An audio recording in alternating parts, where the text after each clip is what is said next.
혹시 요즘 들어 몸이 예전 같지 않다고 느끼고 계시지 않나요? 지난주 목요일 오후 3시경 제 인생에서 가장 충격적인 응급 상황을 경험했습니다.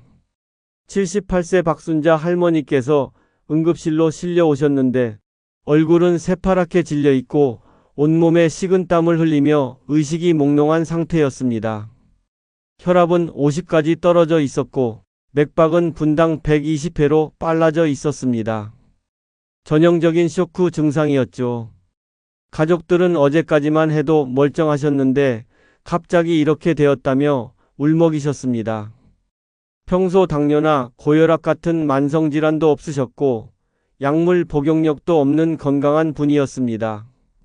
그런데 도대체 무엇이 이런 심각한 상황을 만들었을까요? 응급실에서 긴급히 혈액 검사와 복부 CT를 시행했습니다. 간 수치가 정상의 5배 이상 올라가 있었고 신장 기능도 급격히 악화되어 있었습니다.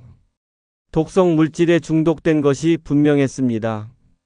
자세한 문진을 통해 알아낸 원인은 정말 의외였습니다. 할머니께서는 3일 전 냉장고에 한 달 넘게 보관해 두신 감자로 감자전을 부쳐 드셨습니다. 그 감자에는 파란 싹이 나 있었지만 아까워서 싹만 떼고 요리하셨던 것입니다. 젊을 때는 별 문제 없이 드셨던 경험이 있어서 대수롭지 않게 생각하셨다고 하네요. 하지만 70대 후반이 된 할머니의 간은 더 이상 젊은 시절의 간이 아니었습니다. 솔라닌이라는 감자의 천연 독소를 해독할 수 있는 능력이 현저히 떨어져 있었던 것입니다. 다행히 3일간의 집중 치료로 생명을 구할 수 있었지만 조금만 늦었다면 정말 위험한 상황이었습니다. 이런 일이 박 할머니만의 이야기일까요? 아닙니다. 지난 40년간 저는 이와 비슷한 상황을 수없이 목격해 왔습니다. 82세 이철수 할아버지는 매일 드시던 생마늘 때문에 위에 구멍이 뚫리는 천공성 궤양으로 응급수술을 받으셨고 74세 최영희 할머니는 냉동식품 과다 섭취로 인한 급성 심부전으로 중환자실에 입원하셨습니다. 제가 오늘 이 자리에서 여러분께 말씀드리고자 하는 것은 단순한 건강 상식이 아닙니다. 이는 여러분의 생명과 직결된 매우 절실하고 중요한 이야기입니다. 나이가 들면서 우리 몸의 소화 기능과 해독 기능이 현저히 떨어집니다. 젊을 때는 아무렇지 않게 먹던 음식들이 70세 이후에는 독이 될 수 있다는 것입니다. 오늘 제가 40년 임상 경험을 바탕으로 정리한 70세 이후 반드시 피해야 할 위험한 음식 5가지를 공개하겠습니다. 이 내용들은 제가 직접 치료한 수백 명의 환자 사례를 바탕으로 한 것이며 각각의 음식이 왜 위험한지, 어떤 증상을 일으키는지, 그리고 어떻게 대처해야 하는지까지 모두 말씀드리겠습니다. 지금부터 제가 하는 말씀을 귀담아 들어주시길 바랍니다. 여러분과 여러분 가족의 건강과 생명이 달린 문제입니다. 어르신들, 우리가 나이를 먹는다는 것은 단순히 생일 횟수가 늘어나는 것이 아닙니다. 우리 몸 전체의 생리적 시스템이 근본적으로 그리고 되돌릴 수 없게 변화한다는 뜻입니다. 이러한 변화를 이해하지 못하면 평생 먹어왔던 음식이 독이 될 수 있습니다. 먼저 가장 직접적으로 체감할 수 있는 소화 기능의 변화부터 살펴보겠습니다. 70세가 되면 침 분비량이 30대의 절반 수준인 하루 0.5리터 정도로 줄어듭니다. 침은 단순히 음식을 촉촉하게 만드는 역할만 하는 것이 아닙니다. 침 속에는 아밀라아제라는 소화효소가 들어있어 탄수화물 분해의 첫 단계를 담당합니다. 또한 라이소자임, 락토페린 같은 항균 물질이 들어있어 입안의 세균을 억제하고 감염을 방지합니다. 침 분비가 줄어들면 어떤 일이 일어날까요? 첫째, 음식물이 충분히 불어나지 않아 삼키기 어려워집니다. 특히 떡, 빵, 면류 같은 탄수화물 덩어리들이 목에 걸려 질식사고의 위험이 급격히 높아집니다. 둘째, 탄수화물 분해가 제대로 이루어지지 않아 위에 부담을 줍니다. 셋째, 구강 내 세균 번식이 활발해져 잇몸병과 구강 감염의 위험이 증가합니다. 다음으로 위산 분비의 변화입니다. 20대에는 하루 3리터의 위산이 분비되지만 70대에는 1리터도 안 되는 양만 분비됩니다. 위산은 단백질을 분해하고 철분, 비타민 흡수를 돕는 중요한 역할을 합니다. 또한 강산성으로 음식과 함께 들어온 세균을 죽여 감염을 방지합니다. 위산 분비가 줄어들면서 나타나는 문제들은 심각합니다. 단백질 소화 불량으로 인한 영양실조, 빈혈, 비타민 결핍으로 인한 신경 손상 등이 발생할 수 있습니다. 더욱 심각한 것은 위벽이 얇아진다는 것입니다. 젊을 때는 두꺼운 위벽이 자극적인 음식들을 버텨냈지만 이제는 작은 자극에도 염증이나 궤양이 생길 수 있습니다. 간 기능의 변화는 생명과 직결되는 가장 중요한 문제입니다. 간은 우리 몸의 화학 공장이자 해독센터입니다. 70세가 되면 간의 크기가 젊을 때의 75% 수준으로 줄어들고 간 세포의 수도 30% 감소합니다. 더 중요한 것은 해독 효소들의 활성도가 젊을 때의 50% 이하로 떨어진다는 것입니다. 간에서 해독을 담당하는 시토크롬 효소군의 활성이 현저히 떨어지면서 젊을 때는 문제없이 처리했던 독성 물질들이 체내에 축적되기 시작합니다. 약물 대사 능력도 떨어져서 같은 약을 먹어도 부작용이 더 쉽게 나타납니다. 알코올 분해 능력도 현저히 떨어져서 소량의 술에도 쉽게 취하고 숙취도 오래 갑니다. 신장 기능의 저하도 무시할 수 없습니다. 70세가 되면 신장의 혈류량이 젊을 때의 절반으로 줄어들고 사구체 여과율도 40% 감소합니다. 이는 노폐물 배출 능력이 크게 떨어진다는 의미입니다. 특히 나트륨 배출 능력이 현저히 떨어져서 염분 과다 섭취 시 부종, 고혈압, 심부전의 위험이 급격히 높아집니다. 미각과 후각의 변화도 심각한 문제입니다. 70세가 되면 혀의 미각 세포가 30% 감소하고 후각 세포는 더욱 많이 줄어듭니다. 특히 짠맛을 감지하는 능력이 현저히 떨어져서 음식이 싱겁게 느껴집니다. 그래서 무의식적으로 소금을 더 많이 넣게 되고 이는 나트륨 과다 섭취로 이어집니다. 마지막으로 장 기능의 변화입니다. 소장의 육모가 짧아지고 수가 줄어들면서 영양소 흡수 능력이 떨어집니다. 장 운동성도 감소해서 변비가 자주 발생하고 장내 세균의 균형도 깨져서 유해 세균이 증가합니다. 특히 탄수화물을 분해하는 효소들의 활성이 떨어져서 특정 당류들이 제대로 소화되지 않고 장내에서 발효되면서 가스와 설사를 일으킵니다. 면역 기능의 저하도 중요한 변화입니다. 70세가 되면 면역세포의 기능이 현저히 떨어져서 감염에 대한 저항력이 약해집니다. 특히 장관 면역이 떨어지면서 식중독균에 쉽게 감염될 수 있고 회복도 더디어집니다. 혈관과 심장의 변화도 식사와 직접 관련이 있습니다. 혈관벽이 두꺼워지고 탄력을 잃으면서 혈압이 쉽게 올라갑니다. 심장 근육도 약해져서 과도한 나트륨 섭취 시 쉽게 부담을 받습니다.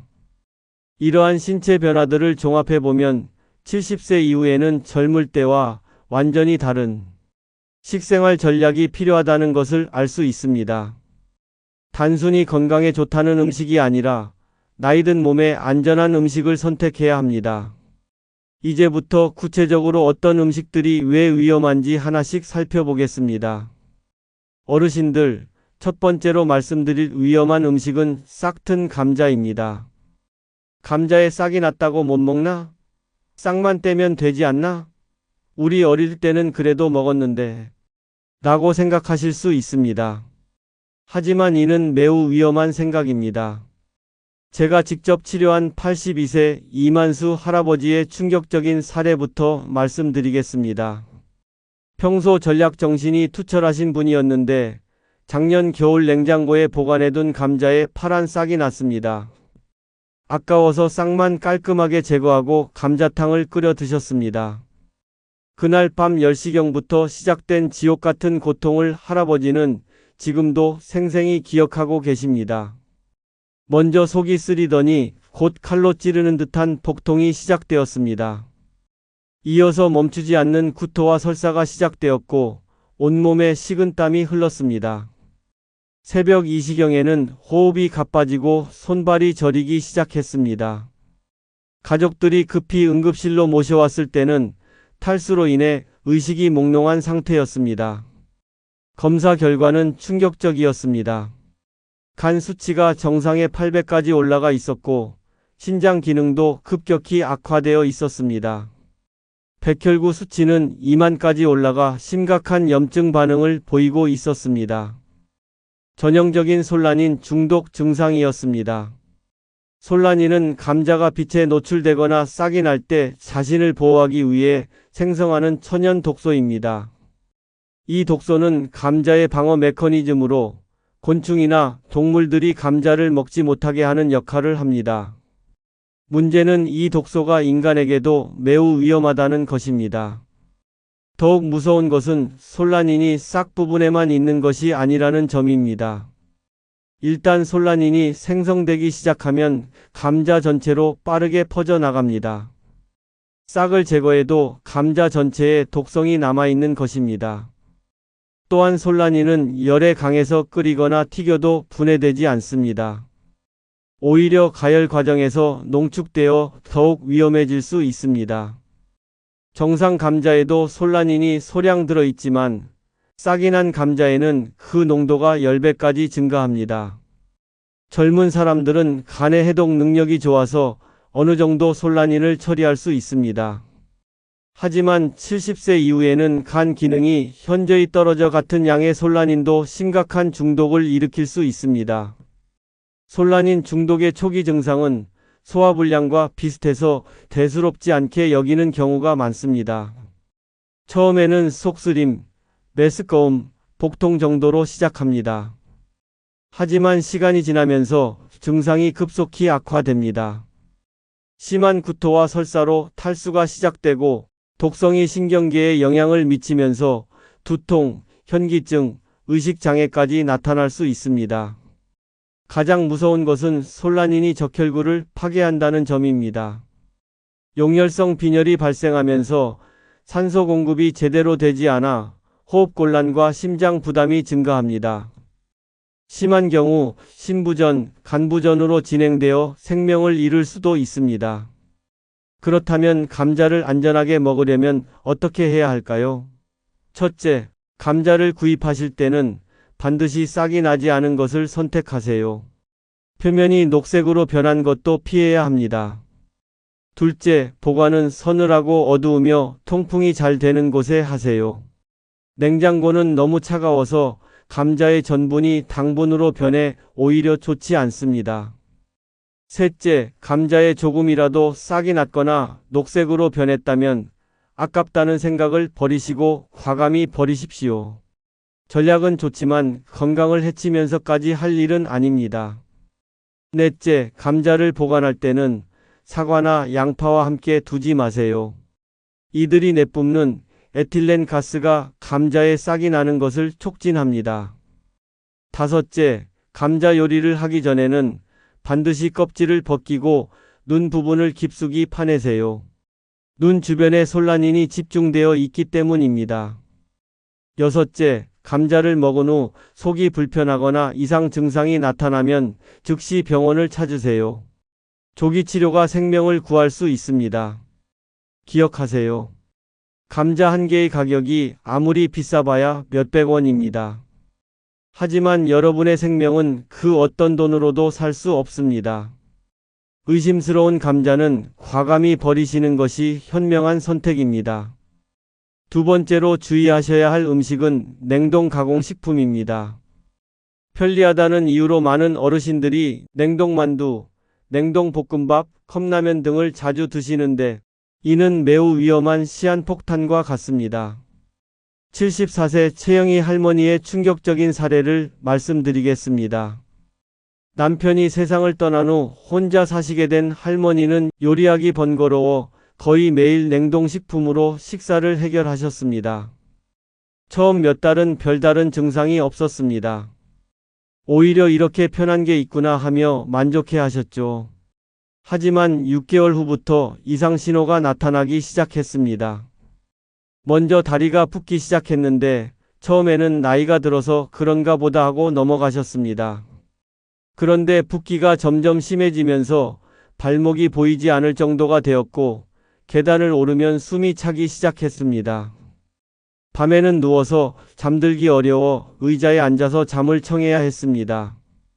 가족들이 걱정되어 병원으로 모셔왔을 때 할머니의 상태는 이미 심각했습니다. 심전도 검사에서 심장이 비대해져 있었고 흉부 X선에서는 폐에 물이 차 있는 것이 확인되었습니다. 혈압은 180으로 매우 높았고 심장 기능을 나타내는 BNP 수치는 정상의 10배가 넘었습니다. 전형적인 염분 과다 섭취로 인한 급성 심부전이었습니다. 냉동 가공식품의 가장 큰 문제는 엄청난 나트륨 함량입니다.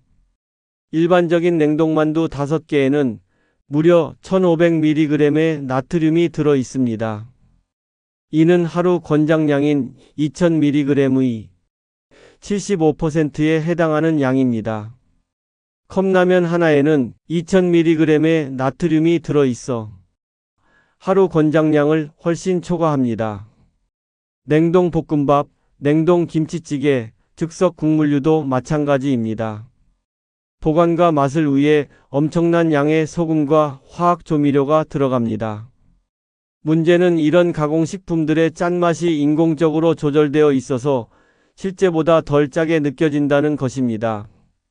더 큰 문제는 70세 이후에는 미각이 둔해져서 짠맛을 잘 느끼지 못한다는 것입니다. 젊을 때라면 너무 짜다고 느꼈을 음식도 그저 적당하다고 느끼게 됩니다. 그래서 무의식적으로 더 많은 나트륨을 섭취하게 되는 악순환이 반복됩니다. 나트륨을 과다 섭취하면 우리 몸에 어떤 일이 일어날까요? 먼저 혈관에 무리가 갑니다.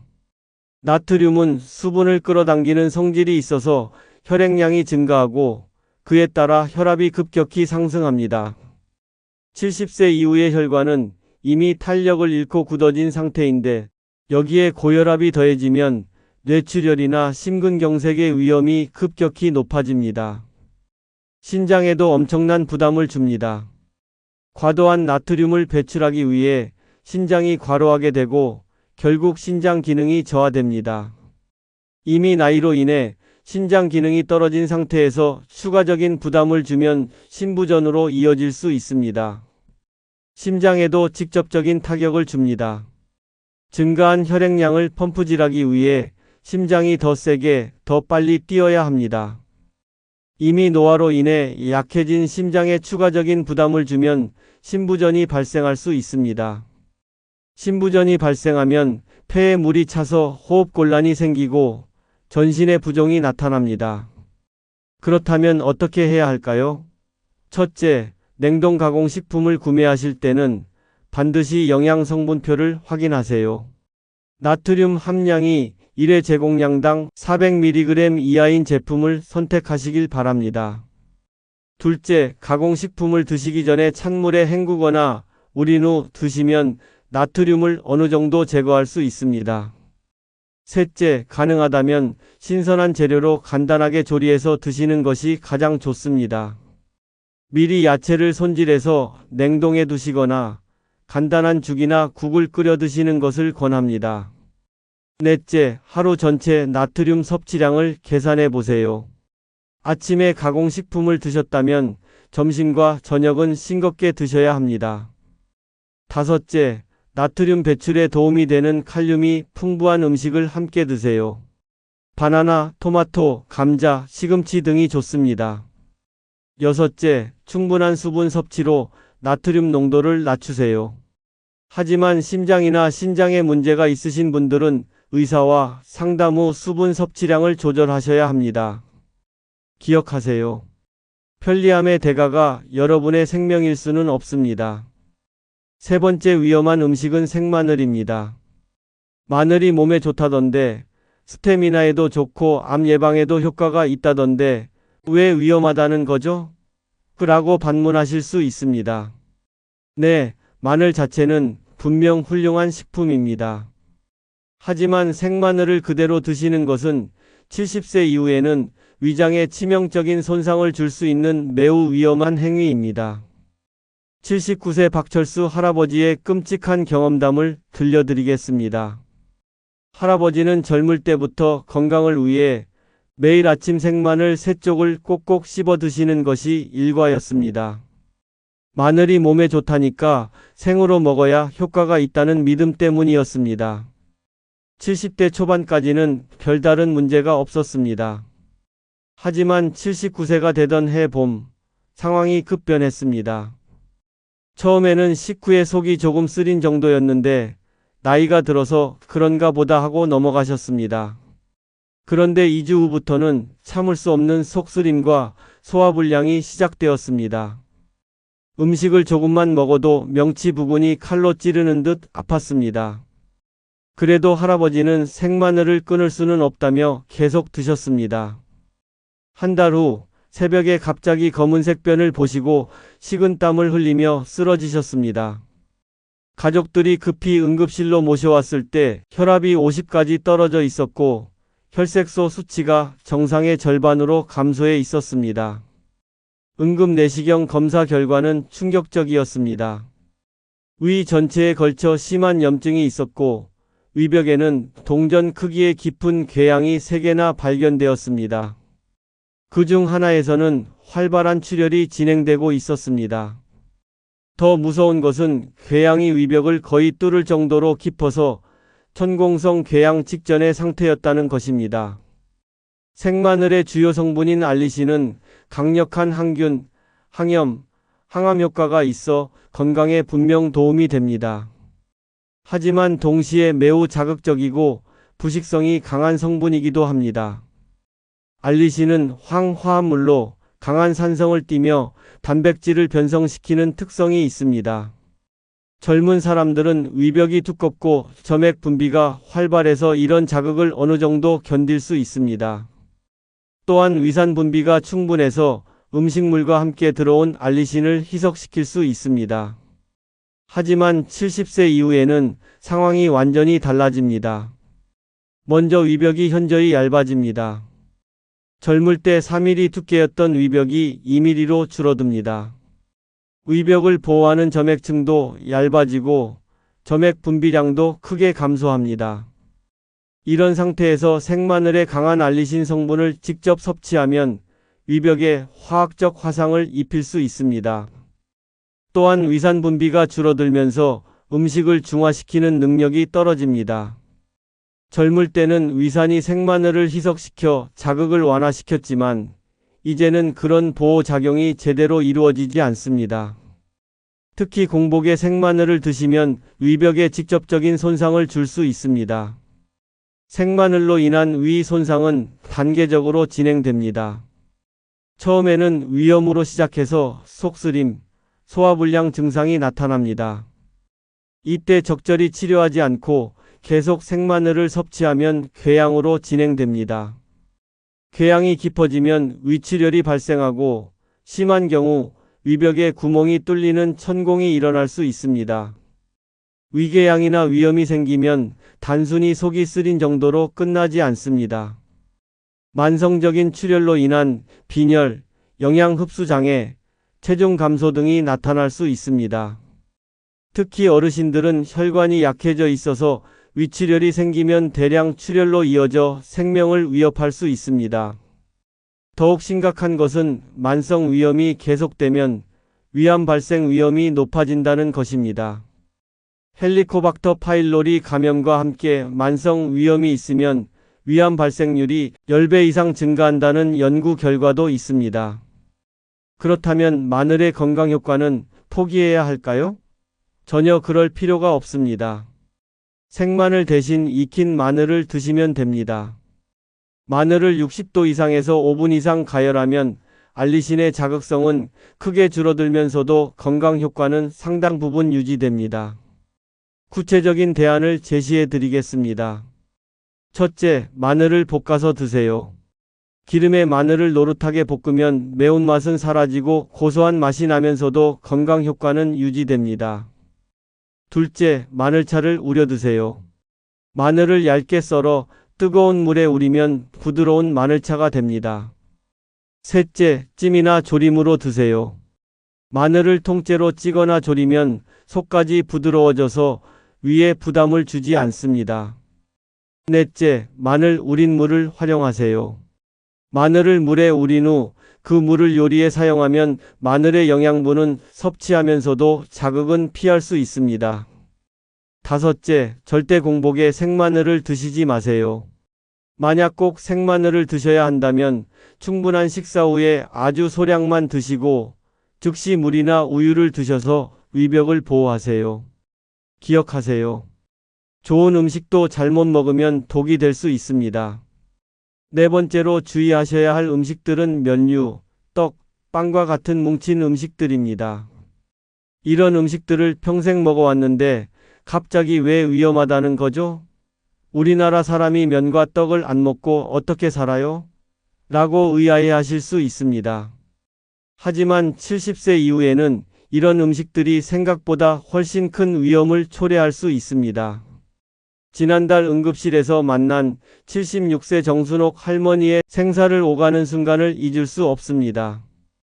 일요일 점심, 가족들과 함께 즐겁게 떡국을 드시던 중이었습니다. 할머니가 갑자기 목을 움켜쥐시며 숨을 쉬지 못하시기 시작했습니다. 얼굴이 빨갛게 달아오르더니 이내 파랗게 변했습니다. 다행히 옆에 있던 손자가 응급처치법을 알고 있어서 즉시 하임리히법을 시행했지만 떡이 빠지지 않았습니다. 119에 신고하고 응급실로 이송되는 10분 동안 할머니는 의식을 잃었습니다. 응급실에 도착했을 때 할머니의 심장은 거의 멈춰가고 있었습니다. 응급실 의료진이 즉시 후두경으로 기도를 확인한 결과 성대 바로 아래쪽에 동전 크기의 떡 덩어리가 완전히 기도를 막고 있었습니다. 급히 기관지 내시경으로 떡을 제거했지만 이미 뇌에 산소가 공급되지 않은 시간이 15분을 넘었습니다. 다행히 적극적인 치료로 의식을 회복하셨지만 조금만 늦었다면 돌이킬 수 없는 뇌손상이나 사망에 이를 뻔한 상황이었습니다. 이런 일이 할머니만의 특별한 경우일까요? 통계를 보면 충격적입니다. 65세 이상 어르신들의 질식사고 중 60% 이상이 떡, 면류, 빵 등의 뭉친 음식 때문에 발생합니다. 특히 명절 때 떡 때문에 응급실에 실려오는 어르신들이 급증합니다. 왜 70세 이후에는 이런 음식들이 위험할까요? 가장 큰 이유는 침 분비량의 급격한 감소입니다. 침은 음식을 부드럽게 만들어 삼키기 쉽게 하는 중요한 역할을 합니다. 하지만 70세가 되면 침 분비량이 30대의 절반 이하로 줄어듭니다. 특히 밤에는 침 분비가 거의 중단되어 아침에 일어나면 입이 바짝 마른 상태가 됩니다. 또한 삼키는 기능, 즉 연화 기능이 현저히 떨어집니다. 음식물을 목구멍 뒤쪽으로 밀어내는 혀의 힘이 약해지고 후두개가 기도를 덮는 반사 작용도 둔해집니다. 식도로 음식을 밀어내는 근육의 협조 운동도 원활하지 않아집니다. 특히 위험한 음식들을 구체적으로 말씀드리겠습니다. 떡은 찰기가 강해 침과 잘 섞이지 않고 덩어리째 목에 걸리기 쉽습니다. 특히 인절미나 가래떡 같이 끈적한 떡은 더욱 위험합니다. 한번 기도에 달라붙으면 쉽게 제거되지 않아 완전한 기도 폐쇄를 일으킬 수 있습니다. 국수나 당면, 냉면 등의 면류도 매우 위험합니다. 길게 늘어진 면이 기도와 식도를 동시에 막을 수 있고 한번 걸리면 빼내기가 매우 어렵습니다. 특히 뜨거운 국물과 함께 후루룩 빨아먹는 습관은 70세 이후에는 절대 금물입니다. 식빵이나 바게트, 크루아상 같은 빵류도 위험합니다. 빵이 침에 불어 덩어리가 되면 기도를 막을 수 있습니다. 특히 물 없이 빵만 먹으면 목에 걸려 질식할 위험이 높습니다. 마른 과자나 견과류도 마찬가지입니다. 또 다른 문제는 소화장애입니다. 침 분비가 줄어들면 탄수화물 분해 효소인 아밀라아제도 부족해집니다. 뭉친 음식들은 충분히 분해되지 않은 채 위로 내려가서 소화불량, 복부팽만, 위산역류, 변비 등을 일으킬 수 있습니다. 덩어리째 넘어간 음식물이 위에서 제대로 소화되지 않으면 장폐색을 일으킬 수도 있습니다. 특히 떡이나 곤약 같은 음식은 위에서 팽창하여 위장관을 막을 수 있어 매우 위험합니다. 그렇다면 어떻게 해야 할까요? 첫째, 면류를 드실 때는 가위로 짧게 잘라서 드세요. 한 입에 들어갈 만큼 짧게 자르고 충분한 국물과 함께 천천히 드시기 바랍니다.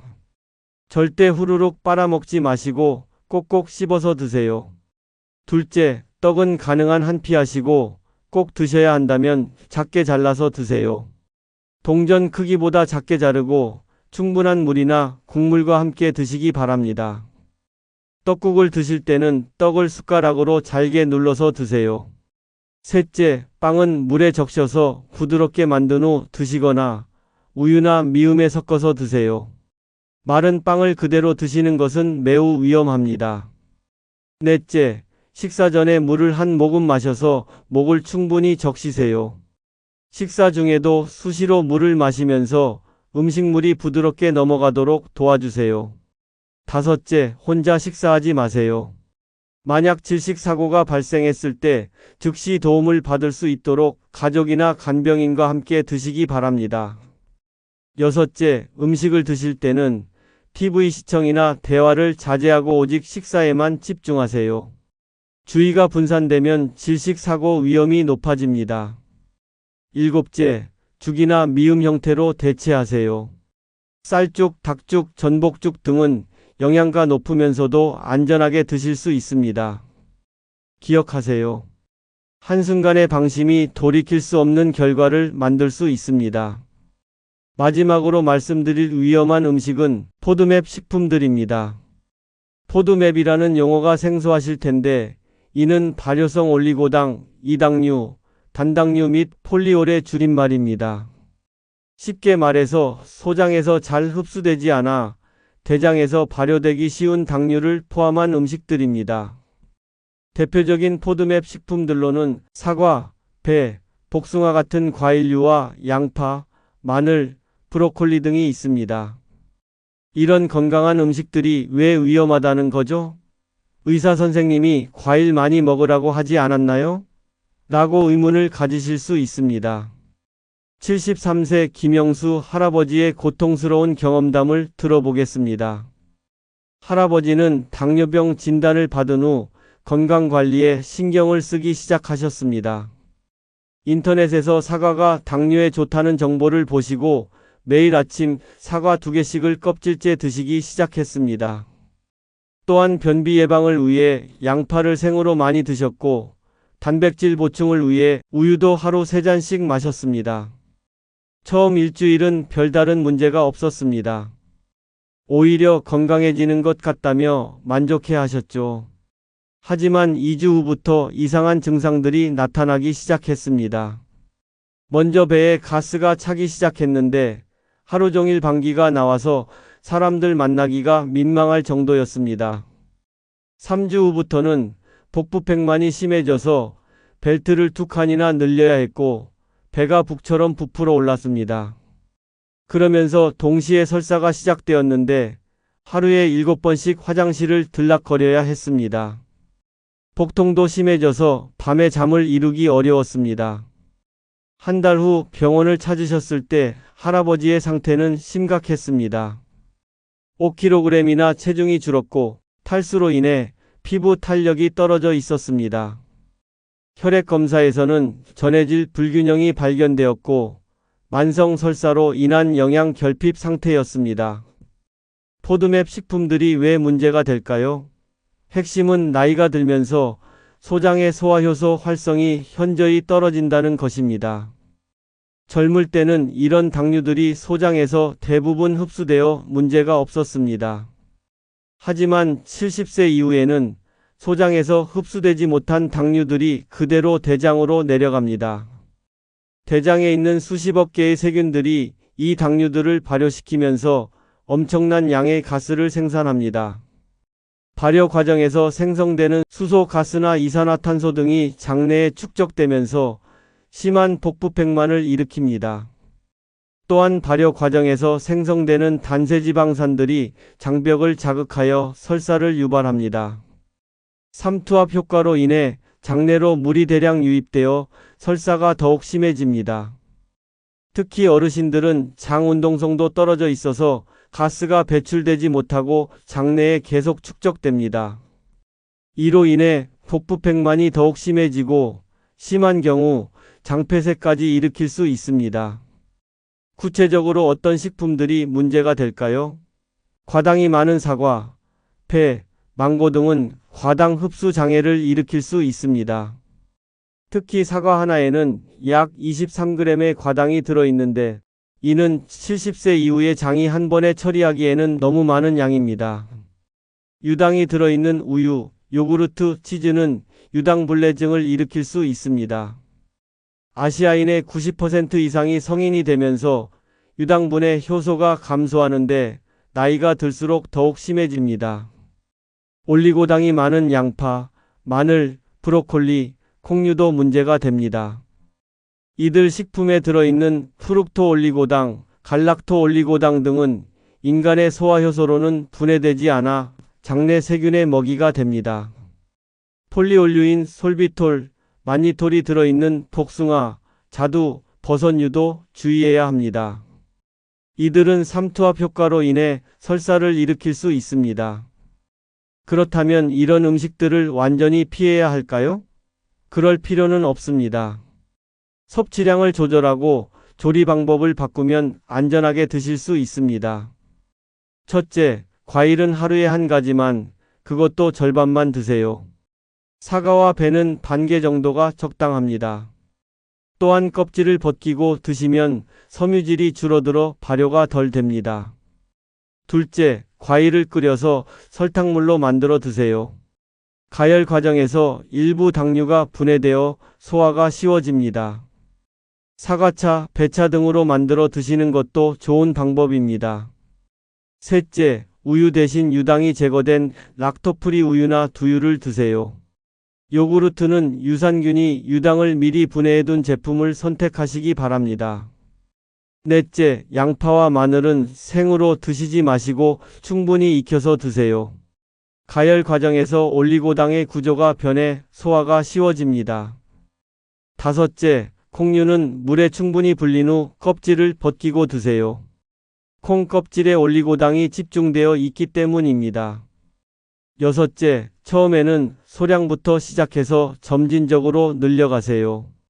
갑자기 많은 양을 드시면 장내 세균총이 적응하지 못해 증상이 더욱 심해집니다. 일곱째, 충분한 수분 섭취로 탈수를 방지하세요. 설사로 인한 수분과 전해질 손실을 보충하는 것이 중요합니다. 지금까지 70세 이후 피해야 할 위험한 음식 5가지에 대해 상세히 말씀드렸습니다. 그렇다면 구체적으로 어떻게 식사하셔야 안전하면서도 건강할까요? 40년 임상 경험을 바탕으로 실천 가능한 종합 가이드를 제시해 드리겠습니다. 첫 번째는 가공도가 낮은 신선한 재료를 최우선으로 선택하세요. 냉동 가공식품보다는 신선한 야채와 생선, 닭고기, 돼지고기 안심 등의 부드러운 살코기를 우선적으로 선택하시기 바랍니다. 감자는 반드시 싹이 나지 않고 녹색으로 변하지 않은 것을 선택하고 구입 후에는 서늘하고 어두운 곳에 보관하세요. 냉장고는 너무 차가워서 감자 보관에 적합하지 않습니다. 야채 선택 시에는 질긴 섬유질이 많은 것보다는 부드러운 것을 고르세요. 시금치, 상추, 배추 같은 잎채소나 호박, 당근, 무 같은 뿌리채소가 좋습니다. 브로콜리나 콜리플라워는 꽃봉오리 부분만 선택하시고 줄기는 피하세요. 생선은 가시가 적은 것을 선택하세요. 고등어, 삼치, 대구, 가자미 등이 좋고 조개류는 소화가 어려우므로 피하시는 것이 좋습니다. 육류는 지방이 적은 부위를 선택하시고 특히 닭가슴살, 돼지 안심, 소고기 우둔살 등이 적합합니다. 두 번째는 70세 이후에는 조리 방법을 근본적으로 바꿔야 합니다. 생것보다는 익힌 것, 딱딱한 것보다는 부드러운 것, 자극적인 것보다는 순한 것이 기본 원칙입니다. 마늘은 절대 생으로 드시지 마시고 반드시 익혀서 드세요. 마늘을 기름에 볶으면 알리신의 자극성은 사라지면서도 항산화 효과는 유지됩니다. 마늘 6쪽을 올리브 오일에 약한 불로 10분간 볶아서 마늘 오일을 만들어 두시면 다양한 요리에 활용할 수 있습니다. 야채는 무조건 익혀서 드세요. 생채소는 소화가 어렵고 식중독 위험도 있습니다. 살짝 데치거나 찜으로 조리하면 소화가 쉬워집니다. 특히 양파는 생으로 드시면 올리고당 때문에 가스가 찰 수 있으니 반드시 익혀서 드세요. 육류와 생선은 부드럽게 조리하는 것이 핵심입니다. 조림, 찜, 수육 방식으로 조리하면 단백질이 부드러워져 소화가 쉬워집니다. 구이나 튀김은 딱딱해져서 소화가 어려우므로 피하세요. 세 번째는 한 번에 많이 드시지 마시고 소량씩 자주 드세요. 하루 3끼 대신 5끼 정도로 조금씩 나누어 드시는 것이 소화에 훨씬 좋습니다. 한 끼 분량은 자신의 주먹 크기 정도가 적당합니다. 식사 시간은 최소 30분 이상 확보하세요. 급하게 드시면 질식 위험이 높아지고 소화도 잘 안 됩니다. 음식을 입에 넣으면 30번 이상 씹어서 드세요. 침과 잘 섞여야 소화가 쉬워집니다. 면류나 떡을 드실 때는 반드시 작게 자르세요. 가위를 식탁에 비치해 두시고 음식을 작게 잘라서 드시기 바랍니다. 국수는 한 젓가락에 4가닥 정도만 집어서 드시고 떡은 동전 크기보다 작게 잘라서 드세요. 네 번째는 나이가 들면서 갈증을 잘 느끼지 못하지만 충분한 수분 섭취는 생명과 직결되는 문제입니다. 하루 1.5리터의 물을 마시되 한 번에 많이 마시지 마시고 조금씩 자주 마셔야 합니다. 식사와 함께 물을 마시면 음식이 부드러워져 소화에 도움이 됩니다. 특히 떡이나 빵을 드실 때는 반드시 충분한 물과 함께 드세요. 하지만 너무 차가운 물은 위에 부담을 주므로 미지근한 물이 좋습니다. 다섯 번째는 가공식품을 구매하실 때는 반드시 영양성분표를 확인하는 습관을 기르세요. 이는 선택이 아닌 필수입니다. 나트륨은 1회 제공량당 400mg 이하인 제품을 선택하세요. 400mg을 초과하는 제품은 위험합니다. 당분은 10g 이하인 제품을 선택하시고 포화지방은 3g 이하인 것이 좋습니다. 트랜스지방이 조금이라도 들어있는 제품은 피하세요. 첨가물 목록도 확인해서 MSG, 아질산 나트륨, 인공색소 등이 많이 들어있는 제품은 피하시기 바랍니다. 여섯 번째는 소화기 질환은 초기에 발견해서 치료하는 것이 생명을 구하는 지름길입니다. 6개월에 한 번씩은 위내시경 검사를 받으시고 3개월마다 혈액 검사로 간 기능과 신장 기능을 확인하시기 바랍니다. 특히 위궤양이나 위염 증상이 있으시면 즉시 병원을 찾으세요. 나이가 들어서 그런가 보다 하고 넘어가시면 안 됩니다. 조기 발견이 생명을 구할 수 있습니다. 일곱 번째는 질식이나 급성 복통 등의 응급 상황에 대비한 계획을 미리 세워두세요. 가족들에게 하임리히법을 교육시키시고 응급실 연락처를 눈에 잘 보이는 곳에 붙여두세요. 혼자 식사하지 마시고 가능한 한 가족이나 간병인과 함께 드세요. 만약 혼자 드셔야 한다면 이웃이나 가족에게 식사 시간을 알려두시고 정해진 시간에 안부를 확인받으세요. 어르신들, 오늘 제가 말씀드린 내용들이 너무 제한적이고 부담스럽게 느껴지실 수도 있습니다. 이것도 안 되고 저것도 안 되면 뭘 먹고 살라는 거냐? 이렇게까지 신경 써야 하나? 차라리 편하게 살다 가는 게 낫지 않나라고 하실 수도 있죠. 하지만 제가 이런 조언을 드리는 것은 여러분을 괴롭히거나 삶의 즐거움을 빼앗으려는 것이 아닙니다. 더 건강하고 안전하며 무엇보다 존엄한 노년을 보내시길 바라는 간절한 마음에서 드리는 조언입니다. 40년간 수많은 어르신들을 진료하면서 저는 두 가지 극명한 대조를 목격해 왔습니다. 젊을 때의 식습관을 고집하며 평생 이렇게 먹었는데 뭔 소리냐고 하시던 분들은 안타깝게도 건강 문제가 더 많이 발생했습니다. 반대로 나이에 맞게 식습관을 현명하게 조절하신 분들은 90세가 넘어서도 정정하게 지내시는 경우가 많았습니다. 실제로 제가 치료했던 92세 이순자 할머니를 예로 들어보겠습니다. 할머니는 75세에 위궤양 진단을 받으신 후 식습관을 완전히 바꾸셨습니다. 생마늘 대신 익힌 마늘을, 딱딱한 음식 대신 부드러운 음식을, 가공식품 대신 신선한 재료로 만든 음식을 드셨습니다.